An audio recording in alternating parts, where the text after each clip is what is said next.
So guys, welcome back to my YouTube channel. আশা কৰো আপোনালোকে ভালে আছে আৰু আজি এটা নতুন ভিডিঅ'ৰ টপিক লৈ আহিছো যে প্ৰথম যদি আপুনি জিমলৈ যায় তো আপুনি গয়ে জিমত ফাৰ্স্ট ডে দিনাখন কি কৰিব ফাৰ্স্ট ডে দিনা আপুনি যেতিয়া জিমত যাব তেতিয়া প্ৰথম আপুনি চিনাকি হ'ব এজন ট্ৰেইনাৰৰ লগত কাৰণ আপুনি জিমত যোৱাৰ লগে লগে আপুনি একো নাজানে যে জিমত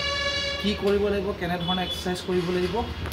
তো গয়ে আপুনি প্ৰথম ট্ৰেইনাৰজনৰ লগত চিনাকি হৈ ক'ব যে স্যাৰ মই নতুনকৈ জয়েনিং কৰিছোঁ আৰু মোৰ জিমৰ বিষয়ে একো নলেজ নাই গতিকে মোক বেসিক ট্ৰেইনিং হোপা আপুনি দেখাই দিয়ক স্যাৰ তো সেইজন ট্ৰেইনাৰে আপোনাক প্ৰথম দেখাই দিব যে কেনেকৈ ধৰণৰ কি এক্সাৰসাইজ কৰিব লাগে আপুনি পুশ আপছ পুল আপছ আৰু সাইকেলিং বা ট্ৰেডমিল কেনেকৈ চলাব লাগে মানে সেইখিনি আপোনাক শিকাই দিব তাৰপাছত যেতিয়া আপোনাৰ এসপ্তাহ 10 দিন যাব তাৰপাছত আপুনি সেই ট্ৰেইনাৰজনৰ লগত আপুনি এজ এ পাৰ্সোনেল ট্ৰেইনিং হিচাপেও ল'ব পাৰে কাৰণ আপুনি ৱেইট ট্ৰেইনিং কেনেকৈ কৰে সেইটো বিষয়েও আপুনি ভালকৈ একো নাজানে এজন পাৰ্সোনেল ট্ৰেইনাৰ ল'লে মানে আপোনাৰ এইটো বেনিফিট হ'ব যে আপুনি কোনটো মেচিন কেনে ধৰণৰ ব্যৱহাৰ হয় কোনটো মেচিন কেনেকৈ এক্সাৰসাইজ কৰিব লাগে তাৰ মাজত কেটা ৰেপছ হ'ব কেটা সেটছ হ'ব আপোনাৰ বডিৰ কাৰণে কোনকেইটা এক্সাৰসাইজ কৰিলে সুট হ'ব সেইকেইটা আপুনি জানি ল'ব লাগিব তাৰপাছত আপোনাৰ বডি একৰ্ডিং আপোনাক এজ এ ট্ৰেইনাৰ যিজন ট্ৰেইনাৰ আপুনি পাৰ্সোনেল ট্ৰেইনাৰ ল'ব সেই ট্ৰেইনাৰজনৰ পৰা আপোনাৰ বডি একৰ্ডিং এটা ডায়েট প্লেন দিয়া হ'ব যেতিয়া আপুনি 2 মাহ 3 মাহ সেই ডায়েট প্লেন এপ্লাই কৰিব নিজৰ ওপৰত বা যেতিয়া চেষ্টা কৰিব যে 2 মাহ 3 মাহ পাছত যেতিয়া আপুনি বেসিক মানে যিখিনি আপোনাৰ ট্ৰেইনিঙৰ ফৰ্ম সেইখিনি শিকি যোৱাৰ পাছত আপুনি নিজে এজন জিমৰ ভাল মানে ফ্ৰেণ্ড এজনৰ লগত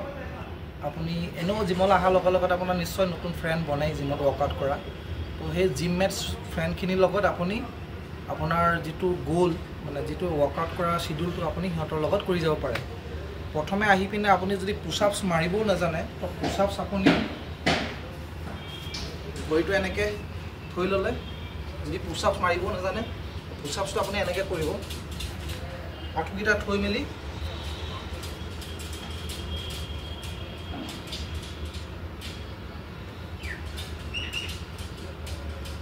এনেকৈ ফৰ্ম কৰিব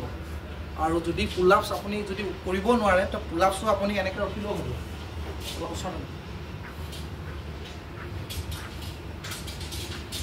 যদি আপুনি পুল আপছ মাৰিবলৈ দিগদাৰ হয় তো পুল আপছত আপুনি এনেকৈ ধৰি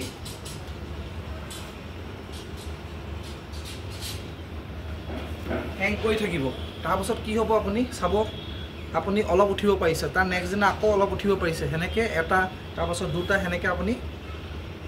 যেটো মানে পুল আপছ পুশ আপছ সেইবোৰ লাহে লাহে আপোনাৰ ষ্ট্ৰেংথ ডেভেলপ হ'ব তাৰ লগে লগে ফৰ্ম ডেভেলপ হ'ব গতিকে এয়াই চমুকৈ ক'বলগীয়া আছিল এনেকুৱা ইনফৰমেশ্যন ভিডিঅ' পাবলৈ মোৰ এই চেনেলটো নিশ্চয় সাবস্ক্ৰাইব কৰক ধন্যবাদ